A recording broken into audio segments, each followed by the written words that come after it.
Hello बंधुगण, आज दीदी और জামাইবাবু शुभ বিবাহবার্ষিকী থেকে প্রায় 12 বছর আগে দিদির সাথে আর জামাইবাবুর বিবাহ হয়েছিল। এই অ্যালবামটা যখন দেখছিলাম আর ভাবছিলাম এখানে দেখো কত মানুষের ফটো রয়ে গেছে স্মৃতি হিসেবে, কিন্তু পৃথিবীতে নেই। দিদির যখন বিয়ে হয় আমার আর কত বয়স হবে, 13 কি 14 হবে। তখন খুবই ছোট ছিলাম আর কিছু বুঝতামই না যে দিদির বিয়ে হবে বলে এই সাজতে হবে, এই ড্রেস পরতে হবে।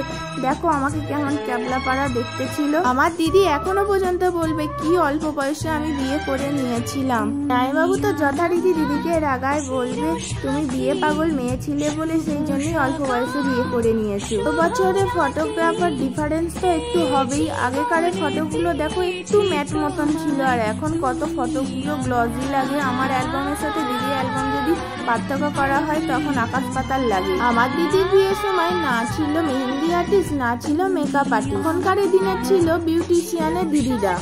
দেখো তোমাদের সাথে গল্প করতে করতে আমার জামাইবাবু কিন্তু এখানে দিদিকে বিয়ে করতে চলে এসছে। এখানে মিষ্টি মুখ করাচ্ছে আমার মা আর দিদা। এখানে দেখো আমরা 4 বোনের ফটো তুলেছি। 4 বোন বলতে কি আমার মামার মেয়ে, একসাথে 4 জনের ফটো তুলেছি। কি এরকম লাগছিল তাই না? আর এখানে দেখো মা বাপি তো আছে। দিদি তো বলে ঝগড়া ঝাঁটি করে একদম 12টা বছর কাটিয়ে ফেললাম তোর জামাইবাবুর সাথে। দেখ দিদা আমার দিদিকেও বিয়ে দিয়েছিল আর আমাকেও বিয়ে দিয়েছিল। দিদির বিয়ের সময় ছিল না খুব সেরা গরম, এত গরমে কষ্ট হয়েছিল। আর বরকনের তো বেশি কষ্ট হবে, কারণ দিদি অত গয়না পরে মেকআপ করে আবার লাইট ক্যামেরার সামনে দাঁড়ানো। যে দেখছো না দুই জামাইবাবুকে যে আমার দিদির পিড়ে ধরেছে, খুব কষ্ট হয়েছিল, দম বেরিয়ে গিয়েছিল। দিকে দেখো দিদিরা জামাইবাবু শুভদৃষ্টি হয়ে গেছে আর মালা বদলও হয়ে গেছে। আমি দিদির দিকে তাকিয়ে এরকম হাসছিলাম, দেখলেই ফটোটা এত হাসি পায়। এখানে দিদিরা বিয়ে করতে বসে গেছে, যত বিয়ে নিয়মগুলো আছে সেরে নিয়েছে, কলাও খেলে নিয়েছে দিদি আর জামাইবাবু দিদিকে সিঁদুরটা পরিয়ে দিল আর লুকটাই দেখো চেঞ্জ হয়ে গেল। বিয়ের আগে এক লুক ছিল, বিয়ের পর যে সিঁদুরটা পরালো আবার লুকটা চেঞ্জ হয়ে গেল। আমার বোনজিকে বলা হয় দেখেছিস তোর মামামে আর বাবাইয়ের বিয়েতে আমরা আছি, তোরা কোথায়?